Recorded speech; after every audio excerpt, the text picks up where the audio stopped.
Up in the box, baseball fans. Welcome back to another episode of Batter Up with Brett and John. What is happening, John?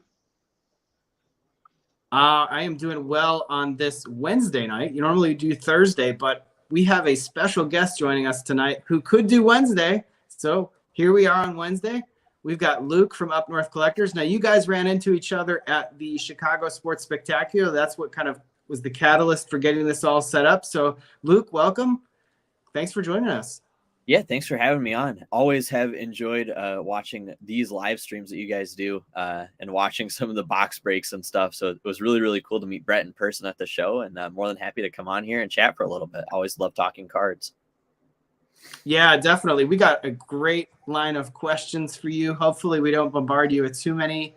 Cool. We have hopefully some really good questions in the chat. We'll try to hit on a few of those throughout, but Brett, you want to go first or you want me to go first?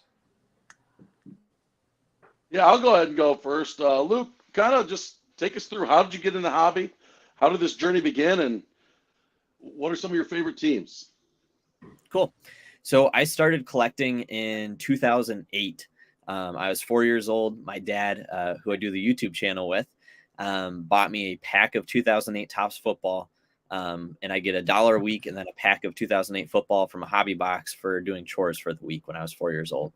And so we went through it, built a set of 2008 Topps football doing it. And that I was hooked after that. Would always get packs going to Walmart or wherever it was. Would always pick up packs of cards. Then in 2013, me and my dad started my dad bought us another bigger box or hobby box of something and started to open up more and more stuff. And then we just kind of gradually got really, really big into it. We did almost exclusively football up until 2014, 15. But when Chris Bryant came around in 2014, Bowman started opening up baseball. And then from there we were hooked and just pretty much stuck with baseball since, especially after 2018, 19, did almost exclusively baseball. And then the other part was favorite teams. So Red Sox, Patriots, probably the Celtics. And then I have a soft spot for some of the local teams here in Michigan. So the Lions, the Tigers, not so much the Pistons, but watching, especially the Lions, hoping that maybe eventually they're not just going to lose constantly. So eventually it'll be their year. It has to be, right? They you cannot think lose. so? I will tell you, I'm a big Sacramento Kings fan, and they're finally good this year, right? They are. Eventually it happens. If they win tonight, they clinch the playoffs for the first time in 17 years. So the Lions, it can happen. If the Kings can do it this year, the Lions can do it. For sure. So yeah, I was going to ask you about that question that Brett just brought up when it came to how'd you get started so one thing I'm curious about, who makes the call on what products you're currently opening? Is that you or your dad or both of you? Do you kind of just say, hey, Gotcha. Yeah. So it's sort of it's a combined dynamic, I guess, in a way. So we talk constantly about stuff, whether it be cards or me with the shop, and I'm trying to figure out what I'm trying to order for certain things, whatever it might be. We're always talking about what's coming out next, and what kind of we're opening. So it just kind of depends. Most of the stuff you see on the channel is my dad's stuff. That's 100% my dad's that we're opening. And so that's something where he'll pick up, whether it be just loves ripping stuff and then, kind of selling what he has and whatever. So we'll open stuff together, whether it be update from this past year, open a ton of that, series 1, a ton of that this year. So just kind of depends. And then I pick out some stuff too. If I like something a lot in particular, we'll go and buy a bunch of it and we'll rip it together and do some of that on the channel. But it's usually just kind of a discussion as to whether it would be something that people might be interested in seeing or something we think could be kind of sneaky in value that we'll do. Or sometimes it's just random, catches our eye and we decide to do it. So that's awesome. So yeah, when it comes to opening products, you guys open a lot off camera too. What would you say is your split between opening on camera versus off camera? Is what we see as the audience 50% of what you open, 80% of what you open, or 10%? I was going to say probably 20%. 20% on camera, and then 80% behind the scenes. Yeah. Yep. And so a lot of it's with Heritage High Number this past year, my dad and me combined probably opened up 5 4.5 cases, 5 cases of hobby. So, and we maybe did 2 videos on it. So there's a lot of stuff like that where if we really like something that's not the most exciting to do a video of, we'll just open a bunch of it off camera. That's awesome. Yeah. So yeah, go ahead, Brett. I'll pause for my next question. I'll let you you get the next one. Yep. When did you guys decide to start your channel? Like, whose idea was that? Was it yours? Was it your dad, or combination? That was another combo. So like in 2017, I think it was 17. It was like November of 2017. We were like, hey, you know, we were watching. So back then there was like 10 people maybe on YouTube that made card videos. It was not cool. And so there were like 10 guys that did it. There's a couple guys that had probably like 10,000-ish subscribers that were kind of like the OG guys. And a couple of them did a good job, but just didn't have, you know, it was like, we could do this too. There's nothing like there is today in card YouTube. It was nothing like it is now. So it was like, hey, I bet we could try this and just, you know, do it just for fun. And maybe we get 20, 30 people that watch us. And so we just started doing it, and we just had fun. It got us together, and we spent a lot more time together doing it. And so we're just like, hey, let's just keep doing this and try it. And it's not like we instantly had 1 million followers. It was like, hey, there's, 20 people that watch us, and there's 30 people, and then there's 40. And it's just kind of fun. You meet new people that way. And then we just kind of kept going with it and never really stopped. That is awesome. So now you guys have a pretty big following. You've got like 22,000, 25,000 subscribers. I think it's like 20, 22. It's something like low 20s. Somewhere in there, right? So when you go out and you go to a Meijer or you go to a Walmart, do people recognize you? Sometimes, yes. Yep.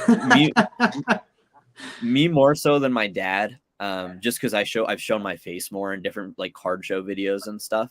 But yes, and like at card shows and stuff too, I get a lot of like, hey Luke, that I'm like, I don't even know who that, like, I don't know who that is. I recognize him, but hey, how's it going? So it definitely a little bit, but it's not, you're not Kim Kardashian walking around. You're someone making on YouTube. So, but occasionally it's very funny. Like, especially we live in like a small area. So to like go into a place 30 minutes away and go to a Meijer in there, and it's someone that you have absolutely no idea who they are, but you live relatively close together. Like, hey, I watch you on YouTube. Like, hey, cool. Nice to meet you. You're into cards too? Cool. So it's been kind of fun. That is cool. Yeah, I remember a couple of videos where you were saying you'd still go to the Meijer when they had like the 6 a.m. time frame. And I think at some point you were like the only one that was going. And I was curious in your area whether that was, whether it was always a small group or whether at one point it was like 50 deep. Because I know at my Meijer and I know Brett's Meijer, I went there at 6 a.m. I'd go to our 96th Street location here in Indianapolis, and I would be like the second or third person in line because I got there really early. But then by the time we go 6 o'clock or roll around, there was 60 people in line. So I'm curious, when it was in its height, what was it like? You get 15 to 20 maybe. But there were a couple of people. So like when it got, because like at the beginning it wasn't bad. But once they started to do the 6 a.m., you got to like 10 to 12 people, which was kind of a lot for us around here. I mean, we live in a town where there's like 6,500 people in the winter and probably 12,000 in the summer. So it's not a huge area by any means. And so it was odd that there were even 12 people there. But then at one point it got up to like 20. And there are people that would pretty much camp overnight. Like they'd get there at midnight the night before and sit there all night until the restock at 6 a.m. So you can never, like if you wanted, and there's like 6 or 7 of them that did that. So if you wanted whatever you wanted, you weren't going to get it. So it became challenging after a while. Definitely. Yeah. I remember more so Target than Meijer was like that. There was a guy, because Target used to be Monday was the restock day. And when it was in its kind of most heightened time of interest, there were people that would sleep in their cars from Saturday onward.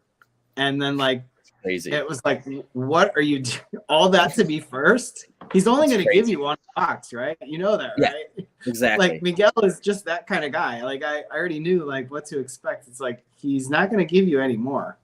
Yeah, exactly. So, but yeah, that is definitely something that I wonder if I think we'll look back at and it'll be a nostalgic time. Like remember when card hunting was was so prevalent. I made a video about it today, and it was crazy. And even by me, I think it still is somewhat crazy. But yeah. Yeah. So Brett, what's your next question? That was the Wild West. So I hear people during the boom time. This kind of leads into this. Hey, let's open a card shop, and you actually did it. Give us a little insight on how you did it, your area, how it's been going. I know you opened up your shop and then moved to another one. Yeah. So for me, it was kind of a timing thing. It wasn't necessarily something I knew for sure that I wanted to do, but just kind of my schooling situation. I was a senior in high school.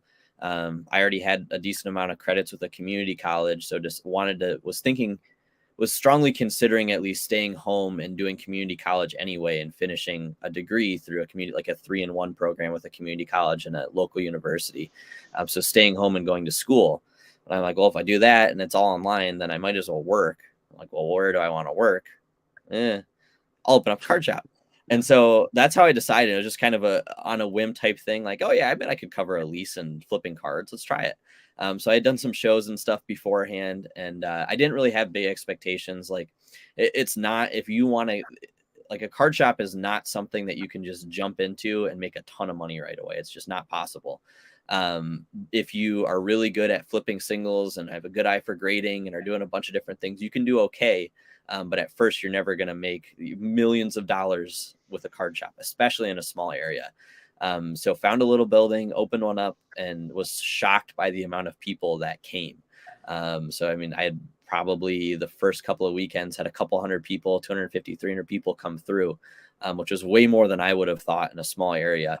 And a ton of like hardcore collectors I didn't even know existed around here. So it went, over the 6 months, it went really, really well, and had a lot of people come through and did pretty well with all kinds of different stuff, with wax and with just everything. So decided it was time to move, and an opportunity came up to get into a space that was, originally I had 800 square feet, was way kind of off the beaten path, still like downtown because it's a tourist beach town. So if you've ever been to like a northern Michigan beach town, that's exactly what this place is. And it was kind of off the beaten path of your main drag of the beach town. But found a store right on like the River Street, which is our main block. I'm on the main block of our downtown. Beautiful 2,000 square foot store, and was able to move into it. So it's been pretty awesome over the past 8 months to see kind of how quickly it's grown and taken off. And it's been super fun for me because I didn't really know if it would work, quite honestly. And so to be able to kind of do that and sort of live the dream of just selling cards full time, it's pretty awesome. That is awesome. It definitely seems you, like. Go ahead, Brett. Did you what's like your biggest challenge that you ran into, that an expense that jumped up, or any red tape that you had to take care of with the lease or anything? Like give some tips to anybody who might be thinking, like, what was the hardest challenge you faced during this whole process of opening? Sure. The hardest thing is to find a good location, and to find, depending on your risk tolerance, to find terms depending on where you are that could work for you. And then the other biggest issue is getting sealed product. Getting sealed like wax product is extremely difficult. And so kind of how it works, I'll go off on a little bit of a tangent here, but a lot of people I don't really think know this. So it could be helpful. But the way that it works with the main distributors is you get nothing given to you. You don't get any boxes, like any allocated product. So you have to build your allocation. 10 years ago, you could get whatever you wanted, whenever you wanted. Now it's all super heavily allocated, and it's all based on spend per sport. So like if you want baseball product, it goes off of how much money you spend on Topps baseball or on Panini baseball, and you'll get X amount of product given back to you for that. So breaking into it, like with football and basketball, and actually all the sports combined. So I went from getting absolutely nothing, but like now I get in between 3 boxes and half a case of every release that comes out at like the allocated, really, really cheap pricing. It took just under $1 million in spend over the course of 8 months to get anywhere close to that. And without that, you almost get nothing. So you can spend $100,000 with a distributor and get nothing allocated to you. And when you're spending that money, you're getting products, you're getting good stuff, you can get Prism hobby boxes or whatever it might be. But you might, if you make $20 on a box, like that's a good profit on what you're selling. So the margins on it are almost nothing on the stuff that you're selling. So you have to be able to kind of suffice a break even on sealed stuff until you can build an allocation, which is pretty tough. It's definitely tough trying to start out and do that. Yeah, definitely. Ziggy had some really good questions here. I think we handled the first one here about allocation. So let me kind of build on that. So one of the things I was going to comment on when you were saying that it took a long time to kind of build up and you have to spend that much. The one thing that I imagine you really have to make tough calls on is not to miss on a product. Yep. That if you miss on a product and it goes down in value after you think it was hot, let's say a Chrome update might have been a great example. You get allocation of Chrome update, and maybe you didn't get it at the allocated price, but you could have got it at $110 a box. And then it drops to 80 or 90. And it's like, oh my gosh, I can't believe I have now like 5 cases of this and I'm underwater on it. Right. So that's a tough thing. And to go to what Ziggy is asking about, can you explain I don't know how you've had inner dealings with Fanatics or Upper Deck or Panini or a direct distributor, but are there differences between each of those entities that you can notice? The good, the bad, the ugly? Sure. So Panini is, so at this point, if you're trying to open up a store or have an open store and you're not a Panini direct account, you will not be a Panini direct account. They're not even going to talk to anybody else. They're done taking new direct applicants. So that's pretty much out of the picture. Fanatics is I'm in the process or in the very early stages of becoming a Fanatics direct store. So in contact with and sort of going through the steps, but it's a 9-month process to try to get approved for it. So it definitely takes more time, but so far they've been really, really good to work with just in the beginning stages. Upper Deck direct, they actually reached out to me right after I opened up a shop, and they'd seen a couple of the YouTube videos. And so I was a diamond dealer like within 2 weeks of opening, selling Upper Deck hockey product. But their stuff is they're probably one of the more difficult companies to work with. You can't sell anything online that you get. So whatever you get, you're kind of stuck with for, I think it's 180 days before you can sell anything online. So it's inventory. You have to be really smart with what you buy of that stuff, because if you miss on that stuff, there's no way to sell it. You have to have people locally to buy it. So that can be a little bit more tricky. Then the other people I pretty consistently buy from, there's GTS Distribution, which is like the biggest distributor of sports cards in general, in all the gaming stuff too. They're the biggest. So I do most of my business with them. Southern Hobby is another one, also pretty easy to work with. But the difference with Southern compared to GTS, you can go and buy pretty much any product you want. Southern, there's almost nothing available to rebuy. So like right now, if I wanted to go buy football, there's nothing football for me to buy. Even baseball, I don't think they have any Topps baseball available right now. So you just really can't buy anything from them until you get allocated something. And then like Magazine Exchange is another one that I buy from occasionally, but the sports stuff, they don't get a ton of. So it's just kind of odds and ends that I'll pick up from them. All the ins and outs of a card shop that if it was just selling singles, it would be easy, right? Oh, way easier. So much easier. Side of it, it's like, oh man, that's a complex business. So much easier. I wonder, singles easy. What's the split in your shop right now between singles and sealed? I always wondered that, because my local card store, Indie Card Exchange, you might have heard of. Yep. They have a big selection of singles, and they got their wax wall. And I think I remember them saying something similar to you, that the markup on the wax product is not that much relative to what they can buy it for. The rebuys are always tricky, and they really rely on the singles sale. So what's the split in your store for singles? Sure. It's probably, I guess it depends on what you're looking at. So like numbers, you're going to have bigger sales numbers off of wax generally, just because it's more expensive. When you're selling $700 Prism boxes, it adds up pretty quickly. But volume wise, it's pretty even, but singles takes up, I sell more singles than I do wax in terms of volume.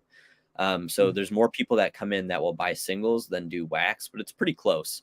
But you definitely make more off of singles. You have to be good at selling singles if you want to start a card shop now, because otherwise it would be really, really tough. Definitely. Yeah, I can imagine. I mean, I sell a lot on eBay, and it's enough to keep me busy. If I sold more, I'd probably have a part-time job there. I mean, for me, it's like 5-10 hours a week. It's like, yeah, I can do that like Saturday or during the nights. No big deal. But I can't imagine selling that kind of volume. It takes up a lot of time. It does. It does.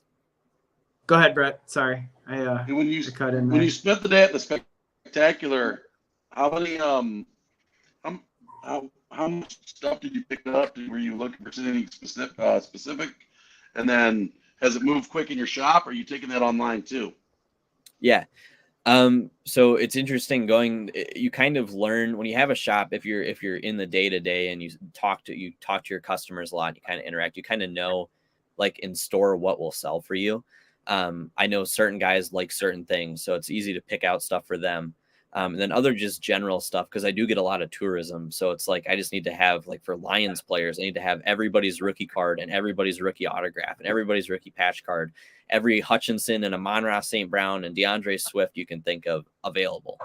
Same thing with like Barry Sanders or Tigers rookies like Torkelson and Riley Green and Verlander and guys like that, Miguel Cabrera. So Cade Cunningham, like, so those type of players. So I always look for that stuff. And then I just I really get a thrill out of like buying stuff and at shows and flipping it or grading it and flipping it. I just think it's fun. So I'll look for just totally random stuff. So like I bought a Tony Gwynn, 1-of-1 triple threads booklet, like a nameplate booklet there. That was one that I got for a good deal and turned it around and sold it on eBay pretty quickly. So it just kind of varies on what stuff I put out in a showcase and what stuff I'll list on my eBay store or put on Instagram or something and sell online. That's cool. Yeah, the spectacular. Hey, let me take this one real quick, John. The spectacular. What were your impressions on the spectacular? Super fun show, but I wish there was more variety from a dealer perspective. It seemed like there wasn't enough, and I think me and Brett talked about this a little bit there too. But there wasn't enough, I shouldn't say low end, but lower end, low to mid end, like $200 and under cards. Almost anybody that you walked up to, they might have had a like little value box with some overpriced stuff in it. And then they had showcases full of like $1,000 plus cards, which is cool. But most, I'd probably say 70% of people that go to a show aren't going to buy $1,000 card or even trade into $1,000 card at a show. And there just wasn't enough of it. It seemed like, at least to me. And there's a ton of vintage, which is really cool too. But the vintage to like modern amount was almost like the balance was a little off compared to some of the other shows I've been to. So it was really fun. I would totally go again, but I wish the variety was a tiny bit better. Yeah, I could easily see that. I mean, I know Indie Card Exchange, not to beat that horse again. They were up there, and I know they brought their good stuff because there were 2 card shows going on that weekend. There was the Indie Card Show, the one that's the Fisher's Card Show, that's like the 40 table one right down the street from me. They always set up there, and they had two cases, and it certainly didn't have a lot of their normal stuff that I would call that $1,000 to $2,000 range. That was probably all at the Sports Spectacular, and then Indie Card Exchange brought their leftovers to the Fisher's Card Show, and and I can imagine it's sort of like a light version of the National, where you're going to get a lot of those bigger dealers that will bring the stuff that, quite frankly, I agree with you. When I was at the National, I went there for 4 days. I didn't see anybody buying $1,000 cards. I saw a lot of people buying the cards that were $200 and under, and hunting around for deals. I mean, I bought the most expensive one I brought was $300. Bought a Giannis rookie, PSA 10 of one of the off-brand varieties that I was like, yeah, sure, I'll buy that. $300, whatever. I'm a Giannis fan. So, but yeah, that is definitely a good insight when it comes to card shows, is having the right mixture of dealers that caters to all the audiences. And I Yeah. think that's something about, I was going to ask you about Fanatics in general, you know, because obviously they're really making a push this year to market things a lot differently. You know, they changed Series 1 retail completely. Do you think that's good or bad for, you know, do you get a lot of chatter at your local shop about that when it comes to people coming in and saying, Sure. I just can't hunt for retail anymore. I can't, you know, hobby's the way to go. What are the people saying? I think that they're definitely trying to push. They're definitely going to try to separate retail from hobby in a way. So they're going to drive you into buying. And you saw it just in like the difference between Series 1 hobby boxes and jumbo boxes this year. Too, not even like on a retail front, but like Series 1 jumbos were so much better than the hobby boxes. It like wasn't even close. But I think it's them trying to gear towards different collectors at the same time. So for more of your like super serious collectors, the jumbos are the option. Whereas if you're just kind of getting into it or are buying a birthday present for somebody, they're giving you hobbies or blasters. And I think you're going to see that not with every product, but I think you're going to continue to see that with some of the other sort of lower end type of things, you know, kind of depending on what it is, but especially like a Series 1, Series 2 update type of set. But I do hear a lot of people talk about it in store, especially just on the retail side. And I think a lot of it's just sort of a transition. People are really transitioning away from retail into buying hobby or singles or something different, just because retail is not what it used to be 2 years ago. There's no $40 base rookie cards anymore. So it definitely has changed a little bit, and you definitely hear some chatter about it, especially with, you know, kind of fanatics involved. Yeah, I can imagine that it, you know, it goes across the country. It, you know, we're all in the Midwest. You're in Michigan. I'm in Indiana. Brett's in Illinois. We know the audience that we hear the most, but I can imagine that in other geographic locations is probably just as prevalent. That there's a lot of frustration going on right now. I mean, I can imagine that's another thing I wanted to hit on: quality. How many times do you hear the, you know, the drumbeat around bad quality? Like, this is really a turnoff. And you guys open a lot of cards. I was curious on that as well. You know, quality wise, where do you think that's headed? It's, you know, it's tricky. I think Fanatics is going to fix it. I think you will see it get changed a little bit and sort of fixed. I don't think we'll really see it until we start seeing some Chrome sets come out for 2023. And I think that'll kind of be a telltale sign as to whether they're actually going to make some changes or not. But it's, you know, it definitely from 2018 to like now, the quality has gone so far downhill. I mean, you open up boxes of Chrome and you get, it's not even like surface issues have always been around. There's always certain things that just with Chrome stuff don't really get fixed, but like centering stuff, like it looks like someone was cutting these with like a paper cutter in their basement. Like it's just terrible. That's something you hopefully will see fixed. And the other thing is the amount of like times, and it puts me in a difficult spot, but you're in, you know, someone buys a box from me in my store, opens it, and they're missing a hit or they're missing both hits.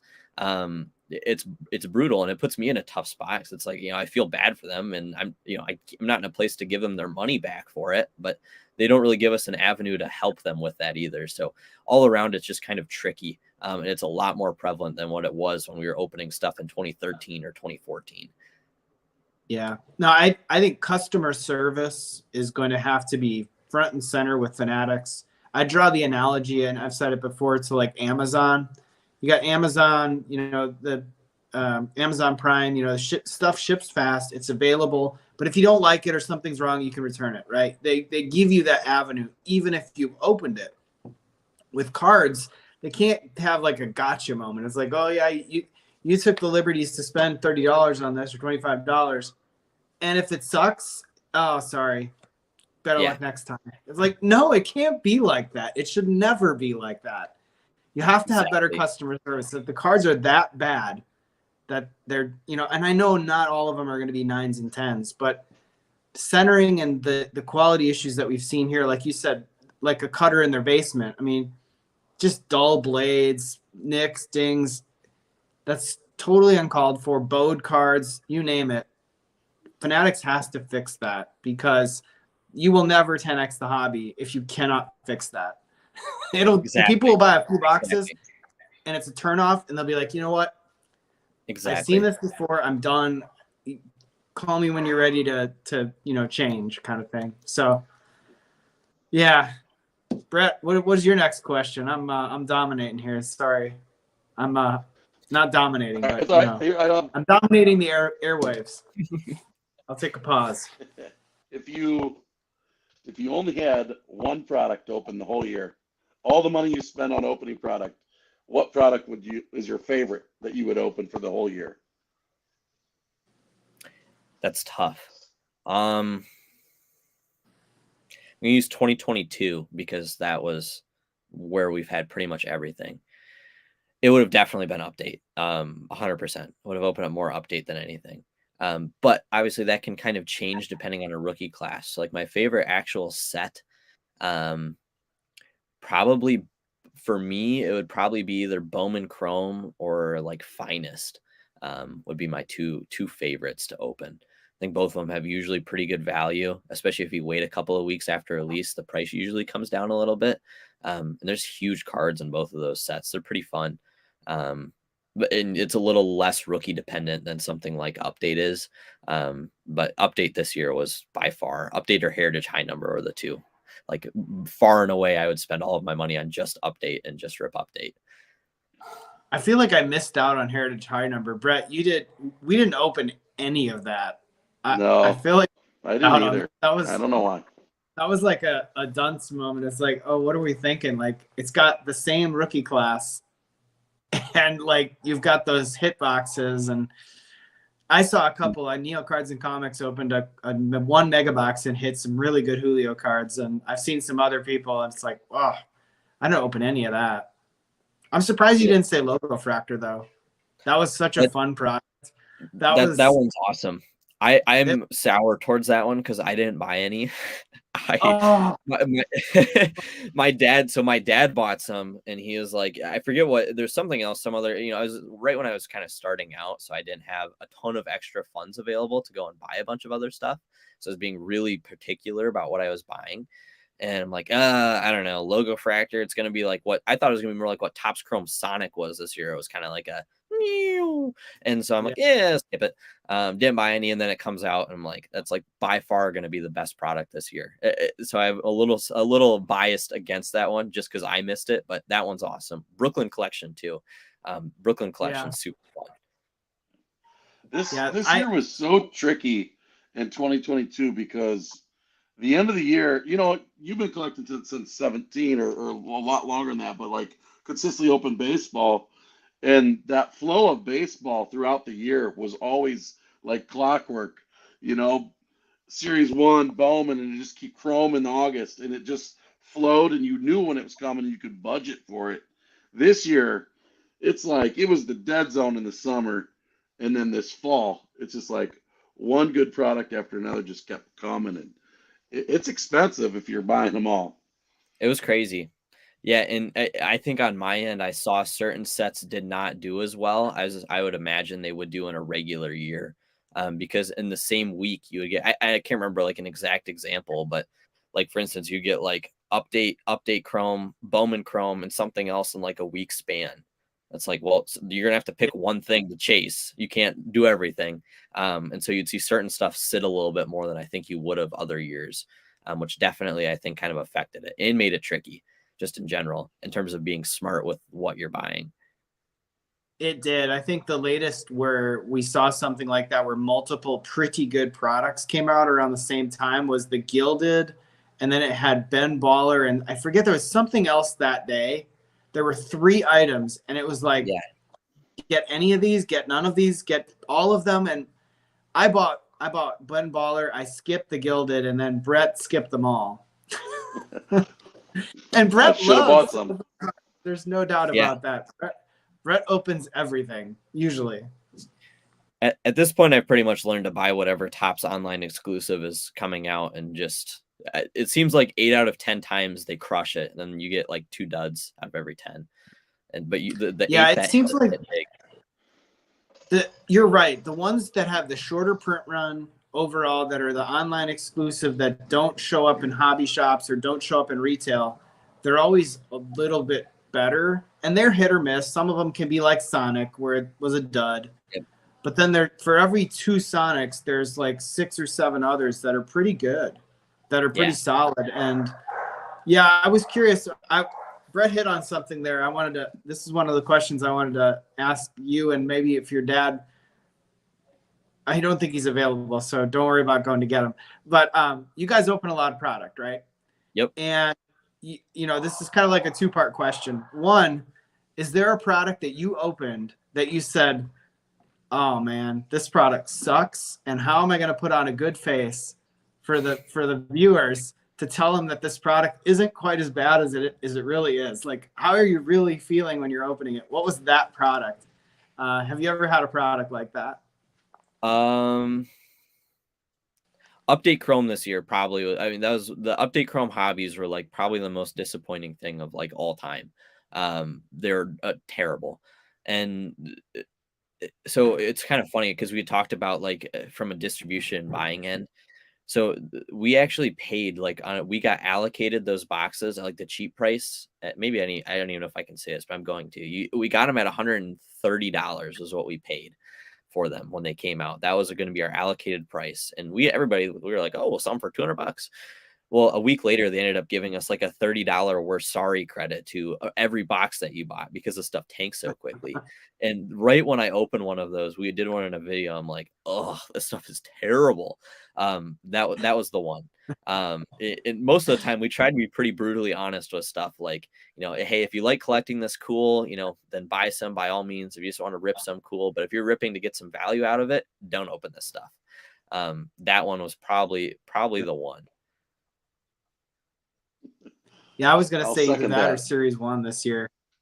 I saw I think your dad opened a mega box from Target, and I was like, this is not gonna go well.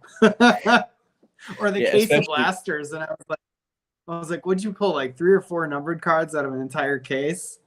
Yeah. And I was like, it's so different than this. Yes, it's tough. It was really, really tough this year. Tough. The hobby stuff was good, but the retail was tough. Yeah, it's pretty rough. So what is on the flip side of that coin, what was the product that you thought, other than, I guess I was going to ask your favorite product, you kind of said Update, but one that you kind of said, oh man, I really wish we would have bought more of this, or don't say anything and let's go try as much as we can before people watch this video because this is going to be really popular? There were 2. So one, well, there are really 3. We already talked about Logo Fractor though, so I'm not going to talk about that one, but that one's on the list. But so Brooklyn Collection, when that came out, because that was like $175 on Topps website, or 180. And so when that stuff came out, I remember seeing the checklist, like, ooh, this is good. And I bought quite a bit of it. And then, open up a couple boxes, like, whoa, this stuff is like really, really good. And then ended up going and buying some more of it. And well, it was still cheap and did pretty well with it. But that was one of them that was definitely kind of a surprise. The other one was when regular Bowman Sapphire came out this year. It came out, it was still on Topps' website at the time, as we did our video. And I remember it being, I want to say it was $225, $250 a box, somewhere in there was what the Topps' price was, which was the same price as a regular hobby box at the time. And we did our box like, this is way, way better than opening a regular hobby box. So I was like, hey, you guys should go buy these before, they go way up. I never did. We never acted on my own thoughts. And I think the stuff that they're like $550 a box now, or $500. So that was one that I missed that I should have just gotten bought some of. But both of those 2 would be up there for sure. I completely whiffed on that one. I skipped it altogether. I think Brett said he bought 10, and I was trying to build up funds for other products. And I looked at that. I was like, oh, I would always buy at least 1 or 2 just to have them on the shelf and maybe open one and hold one. And I completely skipped it. I was like, I can't do it. And I don't know. Yeah, you have those moments where you're just like, that you made a bad call. And yes. And I agree with you. Although I would take the complete opposite perspective of Update Chrome Hobby. I opened 2 boxes. I only bought 2. I bought them on Fanatics website. I got a discount. I had fan cash. So my net on them was $80 a box. I opened 2 boxes. I pulled an auto out of each box. I pulled a purple Julio that was very well centered. It's at PSA right now. And I pulled a gold Andres Jimenez auto out of 50. And I also sent that to PSA. So I thought my boxes were pretty good, but they might have been outliers. Yes. I've done some in breaks and stuff. That stuff is brutal. It's tough. But if you there's still this huge potential. I mean, you can get a massive card out of it. If you can find it at like $70 now, it's not a bad like buy and stash type of product. Because Julio still has chrome superfractor autos in there, but it's absolutely. If you can get it at the right price, even though the QC is a little suspect, I still think at the right price at $50 to $70, that's not a bad product to have on the shelf because that rookie class is so loaded. If I see if like this year's the National, if they have a couple cases of that, if you can find it at $50, I buy 2 or 3 cases and just stash them at that price for sure. That's a really good point, is that look out for the cases and the product at the National. That was one thing I didn't come prepared enough at the National last year, was the sealed product sort of like blowout sales. As the week goes on, people got to move stuff. And even though some of it's lower end product, but you could get, let's say you really liked Heritage and that's your thing. You go to the National. I mean, by the end of the National, the Heritage blaster boxes were $8. Yeah. Exactly. I mean, exactly. Even at $8, it's fun. Yeah. I would buy a bunch of those just for the fun. Heck, we could have box battles, Brett, for the next 2 years. Yeah, no kidding. I think that's one tip for anybody listening, either now or later at the National. If you go, stay till Sunday, late on Sunday. The dudes who have all the sealed product, they don't want to pack it up because they're tired. Yeah. And sometimes, if they're not going to give high-end stuff away, but you can get some low-tier stuff for really cheap. They'll move that stuff. I scored, not last summer, but the summer before at Rosemont. I bought tons of stuff right at the end that last day for pretty cheap. I was pretty happy, but stick with that. But my next question is, right now. I'll just say one thing about retail and the National, tie it all together. Whether it's David Adams or Steel City or Blowout, one of them, maybe more, they're going to have Series 1 retail there. And I think you're going to be able to pick hanger boxes up, Brett, for about $4. Yeah. I can see that. Like, we got to move. They will. I'm calling it now. By Sunday, $3 to $4. That's about right. Go ahead, Brett. Man. Sorry. So getting into YouTube just a tad. What would you give to any young person or anybody for that matter who's starting YouTube? Any tips that you've learned along the way? Upload videos really, really consistently. If you want to actually like grow your channel, if you just upload, like even if your videos are terrible, but you upload every day, YouTube will reward you and just put you higher up in recommendations. And then the other part of that is just being just be yourself in videos. Don't put on an act or anything. Just be yourself, be who you are. And, if you make interesting content and, do your research and be informative, but kind of level headed and can do your thing, there's definitely an angle for you. And now you kind of have to be more unique, I guess, than when we started, just because there wasn't as much. So if you can find a niche now or do something differently to kind of stand out in a way, definitely would recommend that too if you're just starting out. Those are good insights. I don't know if you know this about me, Luke, but I started a channel, ERB Sports, about a year ago. I made a whole big spiel about it. I'm not even going to go into it, about where I'm at and where my goals are. YouTube's a struggle. It is a bitter struggle. 235 videos later, and I've like 1 subscriber per video, basically. It's pretty pathetic. But, I do it for fun, and I will keep doing it. I love doing these lives, and so that is definitely going to keep me coming back. So, but all really good suggestions, because it like you said, times are different now. You really have to put in a little bit more effort to separate yourself from the crowd, because doing the content that everybody else does already, they've already got such a head start. You're going to always be playing catch up, and YouTube may not reward that completely. So putting a little bit of extra derivation in your videos and putting a little production value goes a long way. Exactly. I still got to learn. Me too. I got to learn. I got to get better at that. But yeah, I could have funny cat videos because you guys can't see it, but literally right in front of me on my camera right now, the cat is, I don't know. I'm not even going to explain it. You got the cat. Yeah, Tracker's over here sleeping. He's Cat just is chilling. literally right on the camera, just going crazy. And I'm like, just don't come on camera. Or maybe you Just do. don't, I don't knock it over. Yeah, something. John, So- I guess the last thing I have, I've crossed everything off my list except for one. Is there anything you want people to know about you, Luke, or anything you want to share with the community, or? Not, nothing crazy. If you ever come through Manistee, Michigan, check out the store. Would love to see. I've seen it. Some people that I know from YouTube. So if you ever come up that way, come check it out. Would love to say hi, and keep an eye out. We'll be posting some more stuff and doing some more cool things this summer with it that I haven't announced yet. Some more, trade nights and some stuff like that. So some cool stuff going on.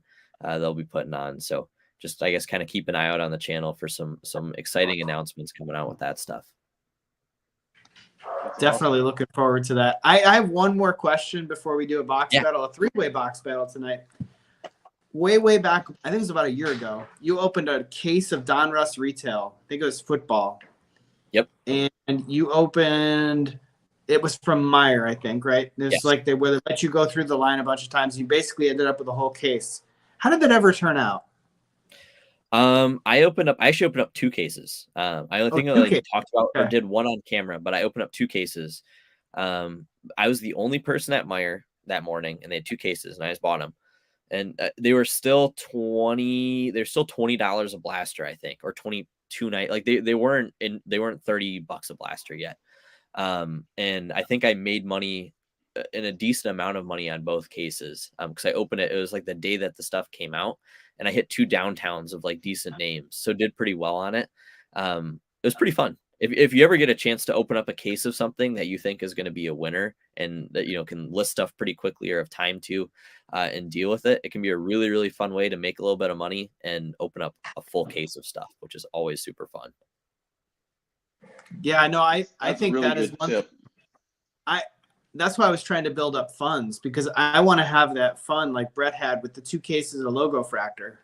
And I'm sitting here with 14 boxes and I'm like, oh my God, what a bad decision I made not buying a case of that. But I didn't have the money at the time for a whole case, and I was like, I just can't do it.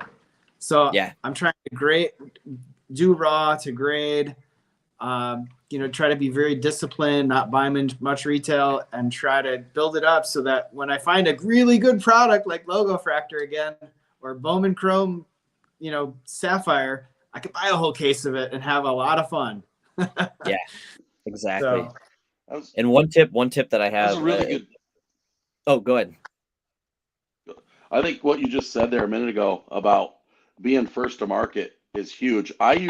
Before the pandemic, there was a Target in my area that would stock every Monday, and that's when almost every release was on Wednesday, and every release, whether it was Bowman Series 1, it didn't matter what it was. Any Topps product baseball, it was out the Monday before, and I would go buy that one shelf out every time, open it all, and then stay up all night listing on eBay stuff I wasn't going to PC. And dude, if it's first to market on eBay, that stuff sells well. So if you ever get the opportunity and see any retail early, even if it's not the best product, you can do well if you're willing to do the work on eBay. You got to do the work though. Absolutely. If you're lazy and just let it sit for a day or two, you're not going to benefit from it. But, gone. Yep. Go ahead. What were you going to say? I was going to touch on too. If you're trying to get to a point with eBay right now, one little eBay tip: I sell tons of stuff on eBay. So I sell like in between 800 and 1,200 card individual listings that sell per month. And then, somewhere in between, depending on how many lots I do, up to 5,000 cards a month. But eBay lots right now, like doing lots of like whatever it might be, like team lots or player lots or set lots or whatever, and just auctioning them has just been crushing it for me, and just random stuff. It's actually been like shocking as to how well that's been doing. I've been starting to do a ton of it, and it's worked really, really well. So if you're into the eBay game and selling stuff, it's a great way to just unload some stuff that you don't have time for or don't want to list individually and move a bunch of junk at once. That's crazy. No, are you doing all the listing, or are you outsourcing some, or are you doing all of it? Yeah, so I'm doing all of it right now. I just hired a part-time, like a 20-hour-a-week lister that's going to be coming on in a couple of weeks here. But so I'm doing it all myself, but the goal is to have a couple of guys by the end of summer that are, giving 60-ish hours a week in total of just listings for me. So kind of outsourcing it eventually, so I don't have to do as much of it anymore. But that's cool. That's awesome. Yeah, I second that opinion on lots, because for me, the Meyer purple base, that was the only way I was able to move that was a lot, as well as some of the Julio base cards. And like, I'm just lotting up Suzuki and Pena, and just it's way easier to sell them in a huge lot of 10 than sell them individually. And it's like, okay, I can just literally say, I feel good about it, that even if I sold them maybe for a little less than like the individual would have went for, but I can move them quickly and be like, all right, I'm just taking that money and I'm going to put it in something else. So that seems like a better option right now. I agree with that. For sure. You actually end up making more too, because if you sell like with a Suzuki rookie, you sell it for $1, you pay a 30-cent insertion fee, and then you pay your 13% to eBay. You end up with 56 cents depending on how much you charge for shipping. But if you line it up, you pay that 30-cent fee, on 10 cards versus individually. So you end up making a little bit more too on the low end stuff. So I end up doing that with almost anything that's under $2 or $3. Just lot it up and punt it. Yep. No, great suggestion. I think be willing to exercise auctions more as well. I do some auctions now. I used to do all just buy it nows, and I try and list it for a competitive price or best offer. And some people are a little apprehensive, but if it sits there too long, I maybe should have just done it on auction. So trying to learn from that and trying to be a little bit more cavalier about putting auctions out there quickly, just to say, you know what, if it sells under it, you're going to win some, lose some. At least you're moving stuff and keep the cash flow moving. So awesome. Brett, you think we should do a box battle? Yeah, we'll see what Luke has tonight. We'll see who has the best box of update. Everybody's favorite. You won last week, Brett, right? You pulled a Bobby gold Witt Bobby Witt gold debut, and I pulled a rainbow foil CJ Abrams. Correct. That was my best card. So are we doing this? Do you go? Is it best card wins? Best card wins. Okay. Yeah, best card wins. I am way overdue for here. How about I don't know if that Bobby Witt 101 Platinum's been pulled yet. I haven't seen it. Well, it's probably not in my box. It definitely is not going to be in mine.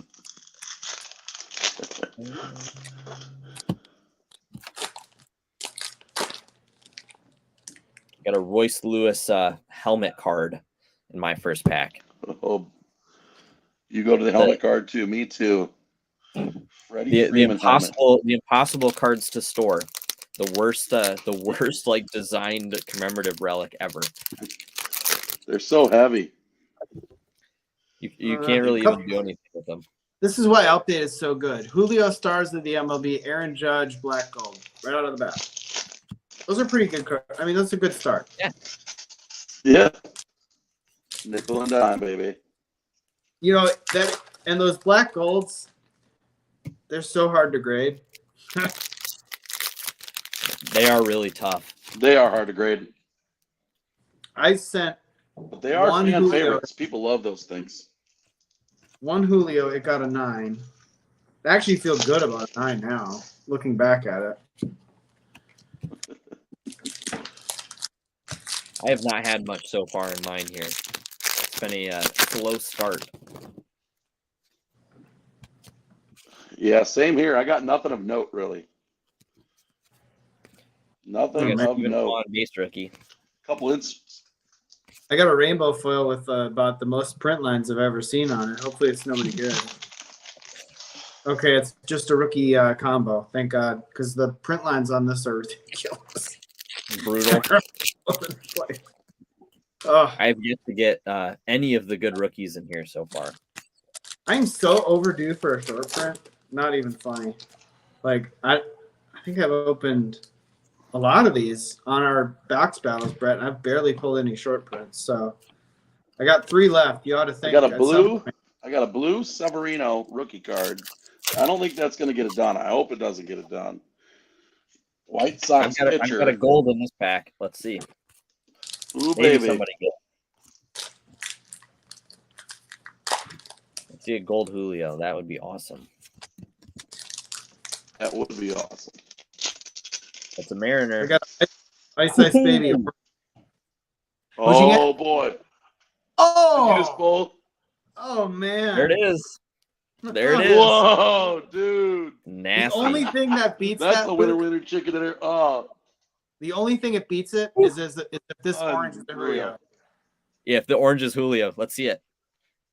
Nah, That's dang crazy. it.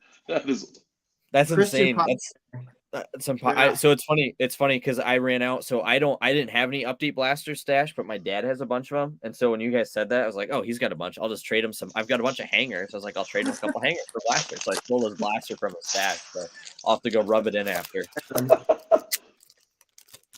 That's one hell of a So, pull. Luke, that is the second gold Julio pulled on the box battles here on the channel.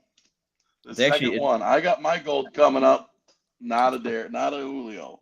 Mine's Derek pretty Dillon. clean, so Not hopefully getting it done. probably a PSA candidate.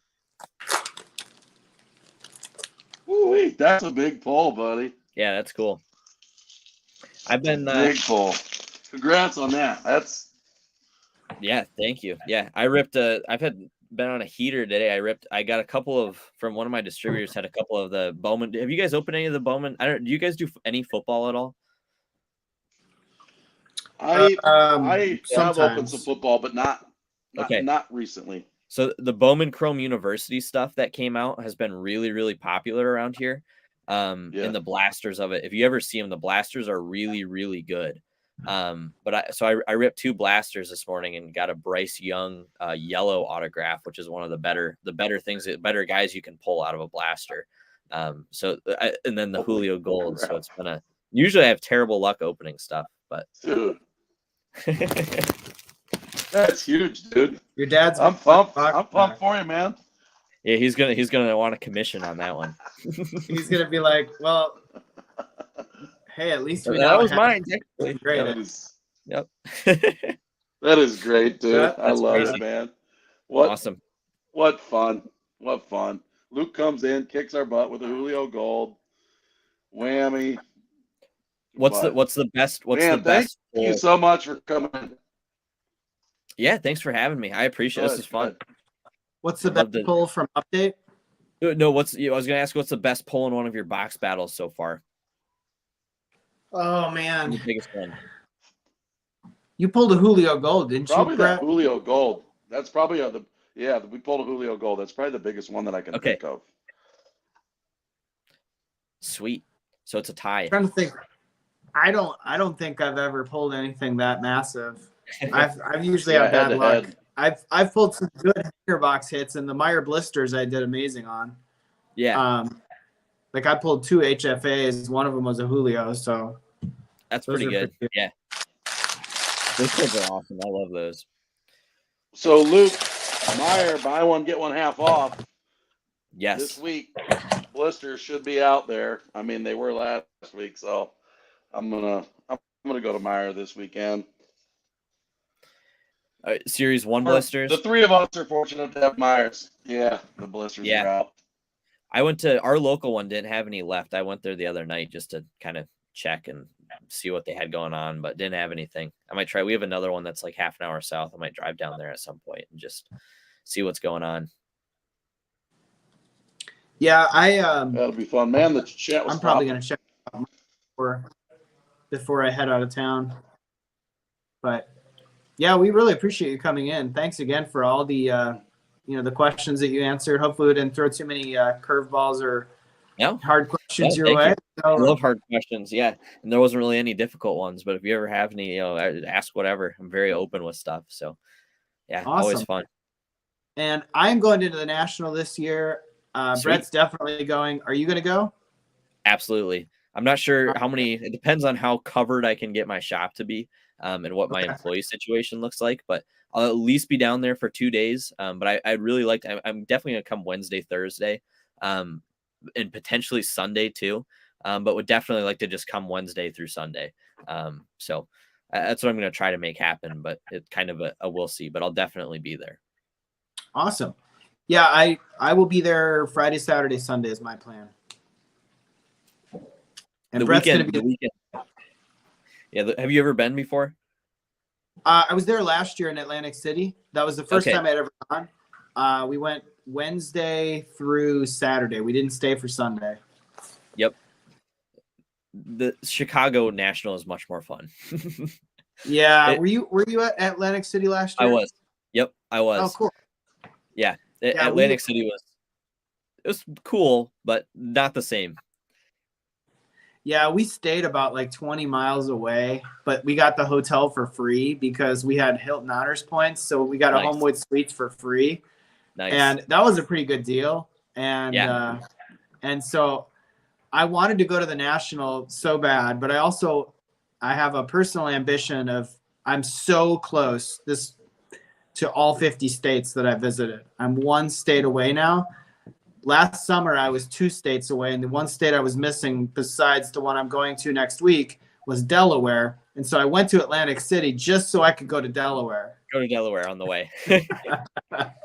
So next week, we're going to be in the Boston area, and I'm going to get Vermont out of the way, and then I've been to all 50 states. Vermont. I grew up, we originally are from New Hampshire, northern New Hampshire. So I grew up in New England. And so I love that area. Boston, Vermont, New Hampshire.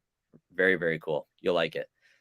Yeah. And you said you were now the Patriots thing makes sense. Yep. Tying it all. I'm not a bandwagon fan. Not a bandwagon. I liked him because he went to Michigan. That's not me. I grew up watching them. That makes sense. Okay. Yep. Well, we're going to a Red Sox game too. They're going to play the Pirates. It's a Tuesday. So hopefully it doesn't rain. Fingers crossed, because we don't have a lot of days in our travel. So that should be fun to take in a game at Fenway for the first time. Fenway's incredible. If you get a chance to, if you're around, do a Fenway tour too. If they're offering them, it's like $15 to go to a full access tour. Totally worth it. It's awesome. Yeah. We'll have my son is 17, so we'll have our son with us, and we'll see if we can try and fit that one in. Hopefully, with game days, they can still offer that. I would imagine. I think so. I would imagine so. I did one in October in the off season this past year, and it was really, really cool. Cool. Yeah, no, I've only been to that stadium once. We actually did a tour when we were there, but that was just my wife and I. So, he's never done it, but we agreed it was phenomenal. That was one of the most fun stadium tours I've ever done. Was that one? It's just cool history, and I love the thing for me that was the coolest. I don't know if you agree, but those seats that they built up on top of the Green Monster, crazy, amazing. Yeah. Those are amazing. Like, I would love to watch a game from there. That looks so cool. I know. They're awesome. They're awesome. They are so cool. But yeah, we'll definitely have to try and do that again if we can when they got a 5-game homestand. So if they do, we'll take Braden on that one, and he can let us know if it was worth it. Definitely. Awesome. Well, thanks again, Luke. Brett. Oh, thank you all for having me. It was awesome. Would love to do this again at some point down the road, and excited to see you guys either at the next. I think is the next Chicago, whether it's the next Chicago show before or at Indiana, or if you go to Shipshawana, maybe down there or something. I'll see one of you guys. So excited to meet you guys. I met Brett, but to meet you, John, in person, and hopefully hang out a little bit at the National this year. Sounds awesome. Thanks again.